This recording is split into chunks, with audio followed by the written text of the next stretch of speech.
Ciao, what's poppin' YouTube? So this channel is dying basically, but today I am back with another classic book review, this time with one of my all-time favourites, William Golding's The Lord of the Flies. Every night when the sky turns red up above, I feel the beat in my veins and I'm searching for love. So Lord of the Flies opens with a bunch of whiny English schoolboys. Basically they're, the world is at war again, and they are being evacuated from good old sunny UK. Except it all goes to shit when their plane crash lands on a tropical island and the boys have to get together to make a society. Social commentary incoming. So they begin to organise. There's Ralph, who is the leader, and his advisor, who is this fat nerd called Piggy. Get it? Because he's fat. These parents' kids are on a one-way road to Fatsville. There's also this fuckwit called Jack, who is the choir leader, and he's basically the bad guy, but not yet. And he has this certified sadist called Roger, and there's also Simon, who's basically Jesus, but we'll get back to him later. So the boys get together and begin to make a society. They use Piggy's glasses to make a fire, and they start, building shelters and stuff.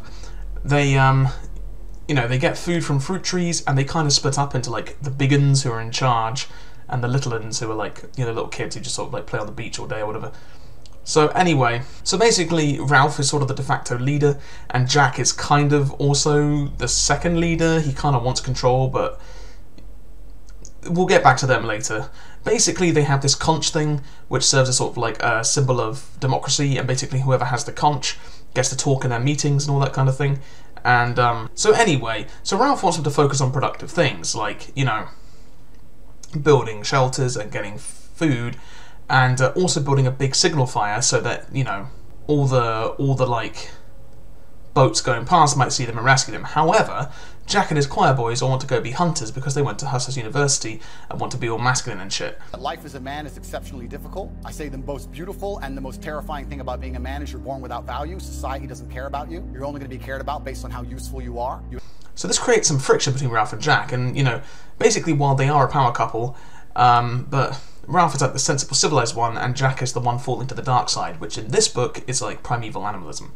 So anyway, one of the little kids claims they saw this big snake beast thing slithering about, and warns all the lads, and so everyone starts to freak out about this beast that lives on the island. This is also a sort of, important thing for later. So anyway, they build a big fire so that passing ships can see them, but unfortunately, Jack lets it go out because he's too busy, trying to cook a pig that he killed, and a boat goes past and doesn't save them. So Ralph is, pissed off, and this creates a bigger friction. However, Jack and sort of like all his tribal people mount the pig's head on a stake and do this whole little tribal dance about it. And anyway, there's also like some of the little kids die because people aren't paying attention to them, and things just aren't really going that well for the little budding society.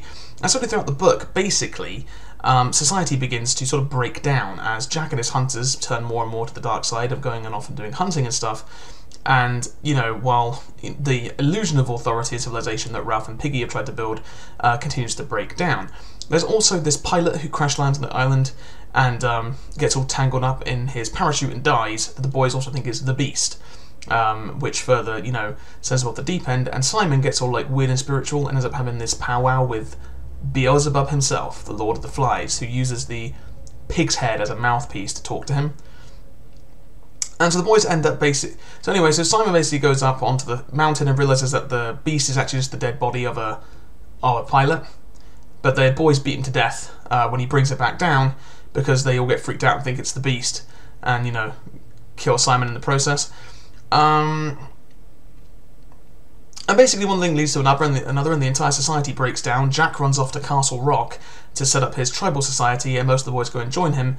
And it basically ends up with, Roger kills Piggy. Oh, don't let the beard fool you. He's a child. It's funny because he's fat. And then the boys try to hunt down Jack and eat him, but then they set the entire island on fire while trying to catch him, and then a boat comes by and, rescues them and scolds them for being a bunch of savages. Easy claps, baby. That's how we do it in Britain. Smoking on that Buckingham Palace pack. GGW in chat my name. The end.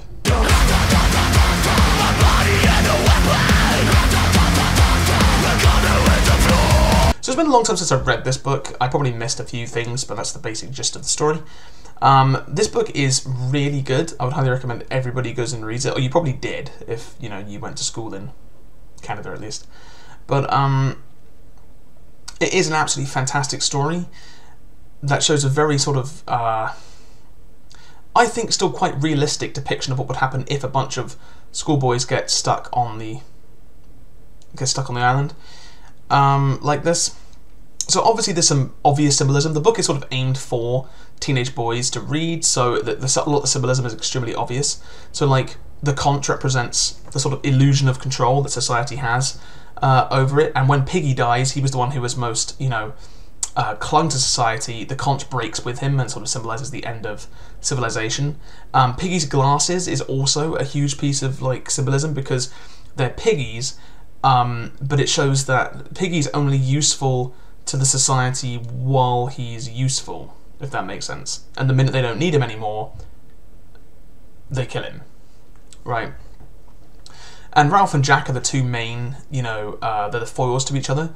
Obviously, Ralph is trying to keep order and make us an orderly society, while Jack is perfectly willing and very happy to turn back to his animalistic nature and go and hunt and kill and, you know, do all that tribal shit.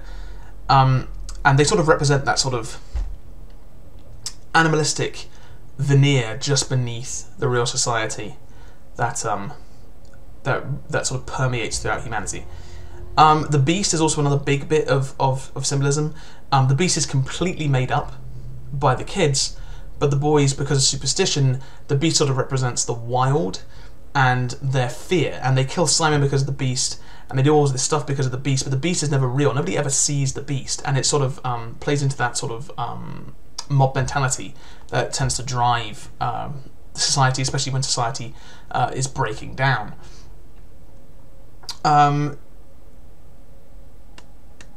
The whole symbolism, the religious angle of Beelzebub being the Lord of the Flies, obviously, the titular character of the book, and his conversations with Simon about the nature of, you know, humankind.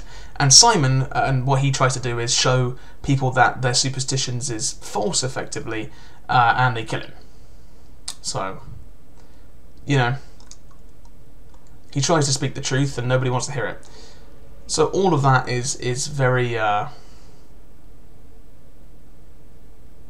it's very basic kind of the very basic sort of plots and themes of the book. An interesting thing with this, though, is that there have been a couple of adaptations to this. There's one back from like the 60s or 70s, which is in black and white, and is quite something. And they did another one in the 90s, I believe, but it was set in America, well, with American kids. And they were recently talking about trying to do an all-women reboot of this back in like the peak feminism era of like the late 2010s. And this sort of leads me on to like what I would really quite like to talk about with this book. This book is very much a product of its own culture. It's very much a product of England. And the characters only really make sense because they are English schoolboys, right? The male aspect of this is very important. I don't believe women would organise themselves this way. And one only has to look at that Survivor show where they get all men and all women on an island to prove it, right? The women wouldn't conflict with each other necessarily. It'd be much more conniving and backstabby, and they wouldn't resort to this sort of hyper-masculine tribal state that the boys resort to very, very quickly. Right, like Jack is sort of extreme masculinity, right, taken to its you know, most basic level. He just wants to hunt, kill, and eat things, right? That's all he wants to do, and he's very tribal about it, and it's almost like a fraternity. And the idea, Jack is also compounded on the fact that he is a choir, like the choir is this kind of like, even the most civilized people in society break down, sometimes the fastest, right? But the other thing, yeah, so this book is an extremely masculine book, which is why I think it appeals to boys more than girls. It was written with boys in mind by William Golding, and it just doesn't make any sense. Like, the whole thing is predicated on sort of the male mind, the way that men act in places like this, right? It's like the way men organise. It's very different to the way women organise, but also, and this is one thing you don't really see talked about very often with this book, but it is fundamentally an English book. You take the English culture out of the story, it doesn't make any sense anymore. right? Like, the way that they organise, you know, it's very English, the way that they speak, the way that everything happens, which is why making them Americans doesn't make sense. Sort of inground in the very sort of fibre of the sort of English person is this strange desire to leave England, right? It's kind of the way it is. It is the destiny of every Englishman to leave England one day. You know, we built an entire empire on that, basically. Right?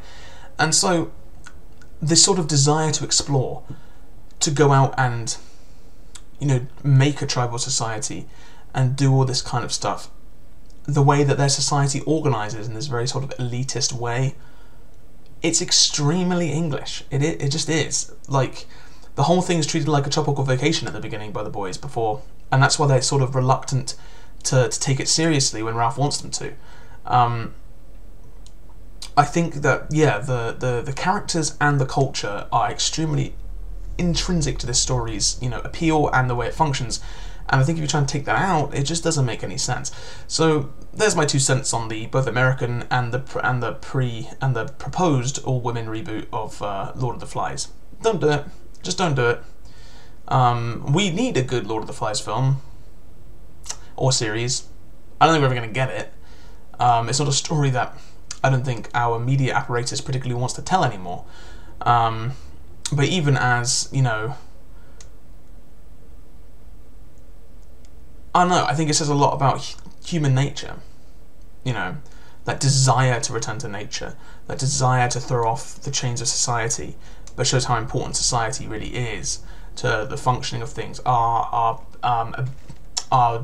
natural instinct to fall back on superstition, even when presented with facts that completely, you know, belay that what it was saying, right? What the beast represents. Our nature to become religious creatures in Simon's case.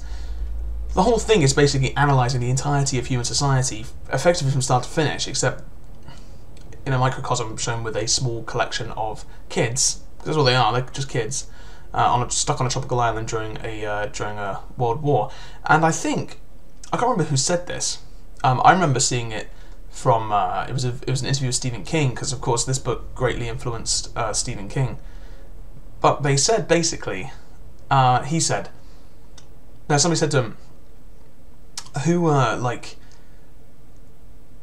the at the end the sailors save the boys, but who saves the sailors? Because of course the world's in nuclear war basically, meaning that okay, they're safe from this island, but you know, all across the world this is happening, and it just makes you think. So that's my video on Lord of the Flies. What a fantastic book. 5 out of 5, one of my all-time favourites, might even be my favourite book of all time. I don't think I did it justice in this video, but I needed to post something. So, have you read it? Let me know what you think of it in the comments.